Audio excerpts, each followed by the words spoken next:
हम स्कंद माता की तुमको भक्तों कथा सुनाते हैं, पावन कथा सुनाते हैं। ममतामयी बड़ा माता का ये रूप बताते हैं, हम कथा सुनाते हैं। हम स्कंद माता की तुमको भक्तों कथा सुनाते हैं, पावन कथा सुनाते हैं।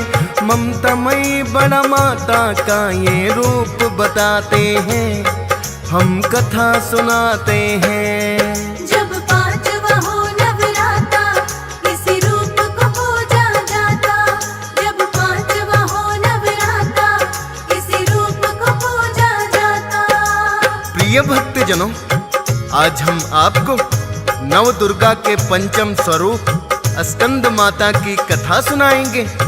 प्रिय भक्तों, भगवान कार्तिक का एक नाम स्कंद भी है और इनकी माता होने के कारण इनको स्कंद माता के नाम से जाना जाने लगा।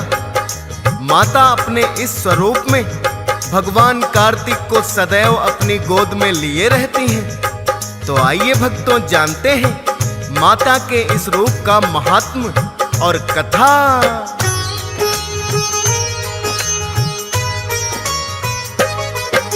शुभ्र वर्ण है माता का और चार भुजाएं हैं, अपने पुत्र स्कंद को माता गोद उठाए हैं।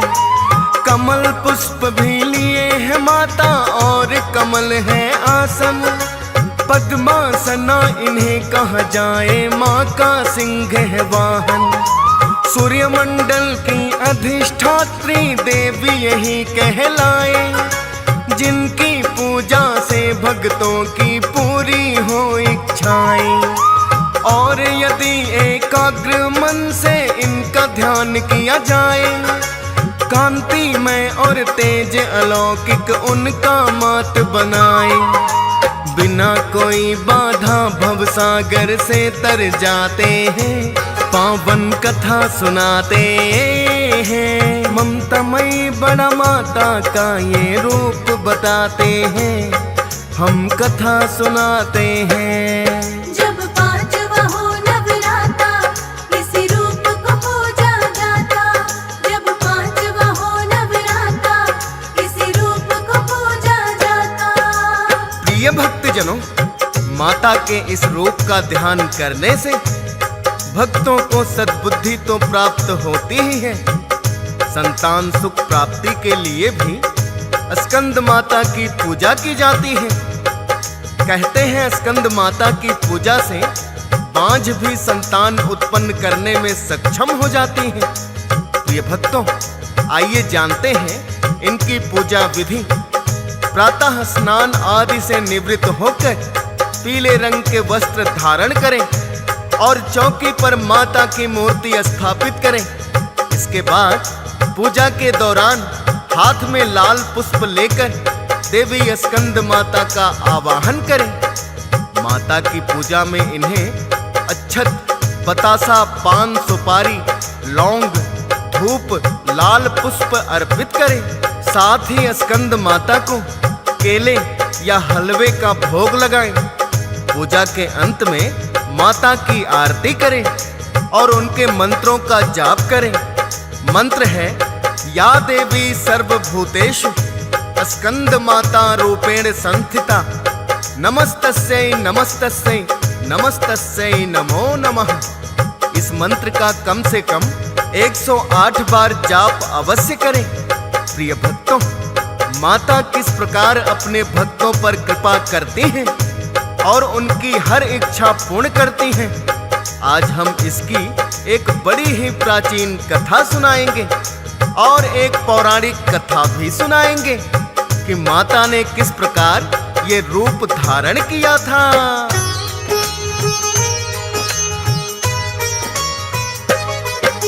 माता के एक चमत्कार की पहले सुनो कथा।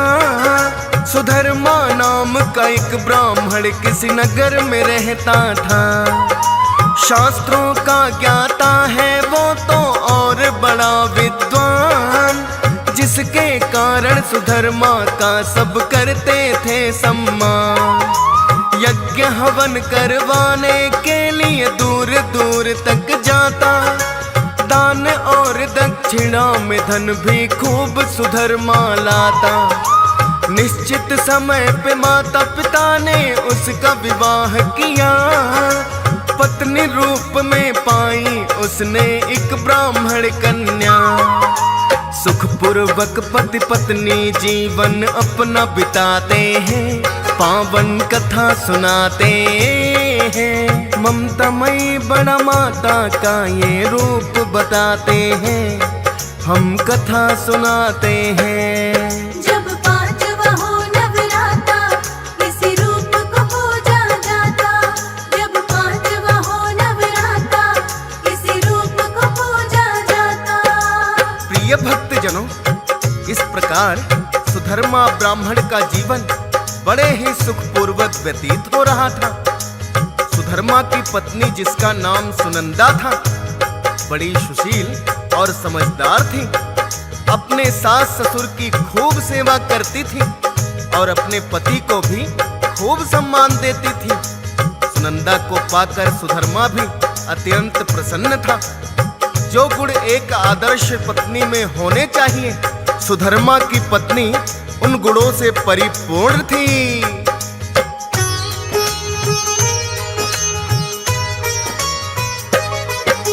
सर्व गुणों से संपन्न पत्नी सुधर्मा ने जो पाई, उसकी माता भी करती थी बहू की खूब बड़ाई। सास ससुर की सेवा में वो रहती थी तत्पर, यज्ञ हवन करवाने सुधर्मा बाहर जाता अक्सर। दान दक्षिणा में उनको तो अन्न और धन मिलता, उससे ही सारे परिवार का गुजर बसर है चलता।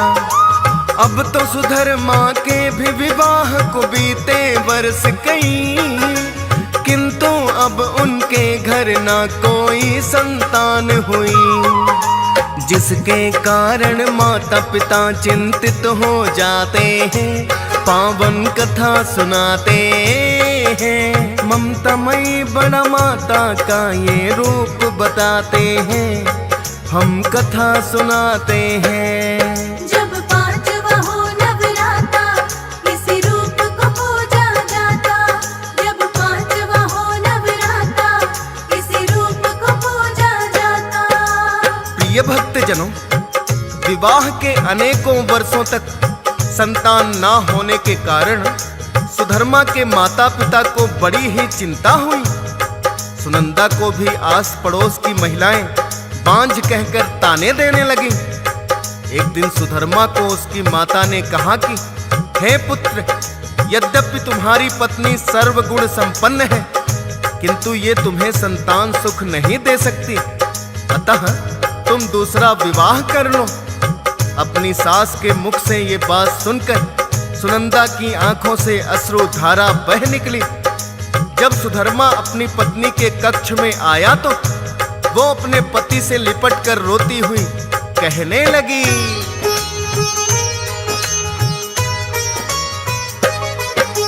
क्या अपनी माता की बात को आप मान जाएंगे और मेरे लिए घर में कोई सौतन लाएंगे।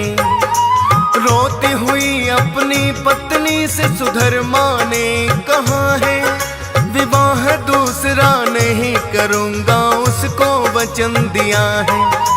यदि संतान का सुख है प्रिय अपने भाग्य में होगा, पुत्र या पुत्री जो भी होगा वो तुमसे ही होगा। धन और पुत्र मिले सब भाग्य से मैं ये मानता हूँ, पुत्र की प्राप्ति का उपाय है मैं ये जानता हूँ। अपनी पत्नी को वो उपाय फिर ये बताते हैं, पावन कथा सुनाते हैं। ममतामयी बड़ा माता का ये रूप बताते हैं, हम कथा सुनाते हैं। जब पांचवा हो नवराता, इसी रूप को पूजा जाता। जब पांचवा हो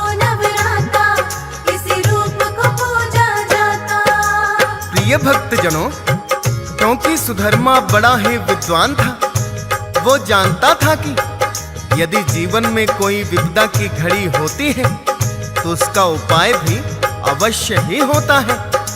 सुधर्मा ने अपनी पत्नी सुनंदा से कहा कि तुम इस बार नवरात्रों में जब व्रत करो तो 5वें नवरात्रे में स्कंद माता की विधि पूर्वक पूजा करके पुत्र प्राप्ति का वरदान मांग लेना। स्कंद माता अपने भक्तों को कभी निराश नहीं करती।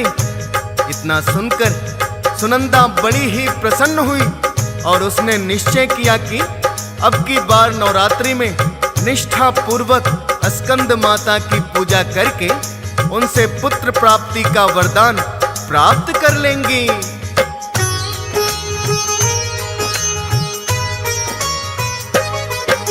सुधर्मा ने अपनी पत्नी को जो है उपाय बताया, सुनंदा ने तो विधि पूर्वक है भक्तों से निभाया।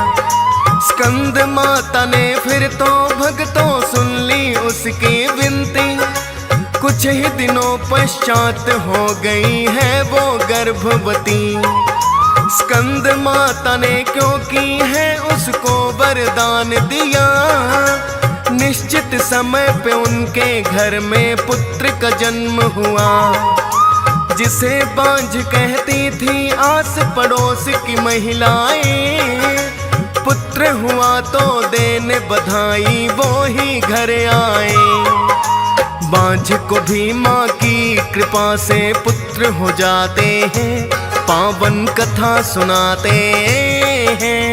ममतामयी बड़ा माता का ये रूप बताते हैं, हम कथा सुनाते हैं। जब 5वां हो नवराता, इसी रूप को पूजा जाता।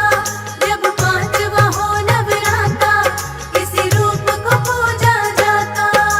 प्रिय भक्तजनों, इस प्रकार स्कंद माता की कृपा से बांझ सुनंदा को भी पुत्र प्राप्ति हो गई।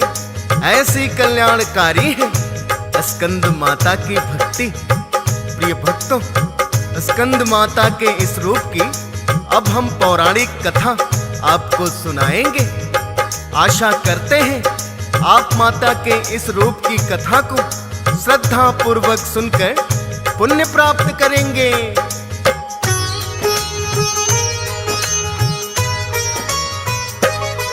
प्राचीन काल में तारकासुर नामक एक दैत्य हुआ, ब्रह्मा जी की जिसने की है बड़ी ही कठिन तपस्या। ब्रह्मा जी से अमरता का वरदान है उसने चाहा, अमर कोई नहीं हो सकता है ब्रह्मा जी ने बताया। चाहे तो कोई दूजा तुम वरदान मुझसे मांगो, जिसके हाथों चाहे मृत्यु उसके हाथों हो। तारकासुर ने ब्रह्मा जी से मांग लिया वरदान, मृत्यु मेरी हो उसके हाथों जो हो शिव संतान।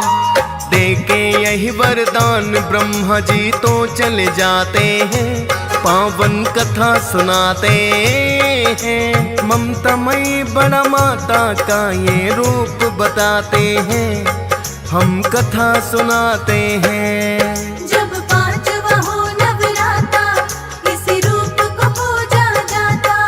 जब 5वां हो नवराता, इसी रूप को पूजा जाता। प्रिय भक्तजनों, तारकासुर बड़ा ही चालाक था। वो जानता था कि सती विरह के कारण भोलेनाथ वैरागी होकर कैलाश पर्वत पर चले आए हैं, और जब उनका विवाह ही नहीं होगा तो संतान कैसे होगी। ना ही शिव संतान होगी, ना मुझे कोई मार पाएगा। ऐसा सोचकर तारकासुर को अपनी शक्ति पर बड़ा ही अहंकार हो गया और उसके अत्याचार दिन प्रतिदिन बढ़ते ही गए। सभी देवता तारकासुर के अत्याचारों से मुक्ति पाना चाहते थे, किंतु वो जानते थे कि शिव संतान के सिवा तारकासुर का अंत संभव नहीं है। प्रिय भक्तों, जब माता सती का अगला जन्म राजा हिमालय के घर हुआ तो देवताओं के मन में आशा की एक किरण जगी। इधर माता पार्वती भोलेनाथ को प्रसन्न करने के लिए कठिन तपस्या करने में लीन हो गई और उन्होंने 14,000 वर्षों की कठोर तपस्या करके भोलेनाथ को प्रसन्न भी कर लिया।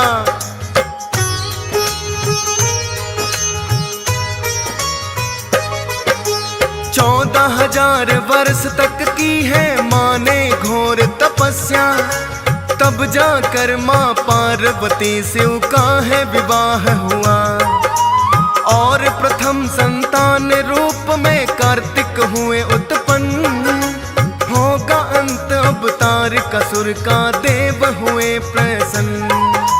माता पार्वती से विनती करने वो आए, तारकासुर का वध करने हम कार्तिक को ले जाएं। अस्त्र शस्त्र की शिक्षा माँ ने कार्तिक को दी है और युद्ध में जाने की फिर आज्ञा दे दी है।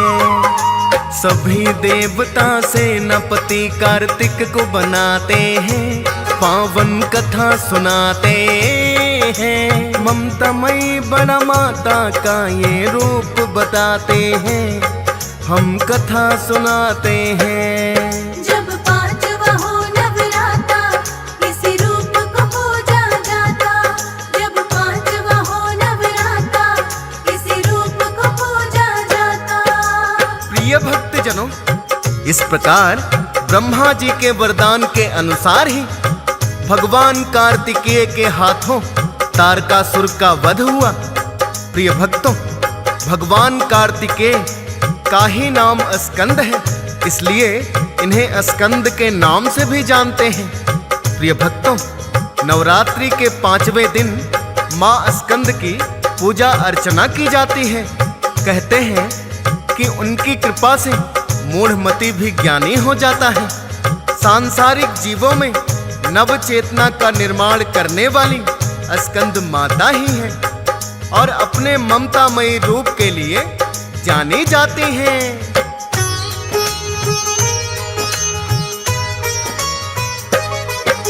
स्कंद माता करती है सदा ही भक्तों का कल्याण, सांसारिक जीवों में चेतना का करती निर्माण। ममतामयी है रूप ये माँ का भक्तों बड़ा निराला, इस संसार में सुख और अंत में मोक्ष को देने वाला। हंस राज रलहन भी माँ का ध्यान लगाता है, माता के हर एक रूप को शीश झुकाता है। डीएस पाल ने माँ की महिमा का कर दिया वर्णन, फौजी सुरेश भी इनके नाम का ही करता सिमरन। लिख देता है भक्त प्रेम सुनकर बरसाते हैं, पावन कथा सुनाते हैं। ममतामयी बड़ा माता का ये रूप बताते हैं, हम कथा सुनाते हैं।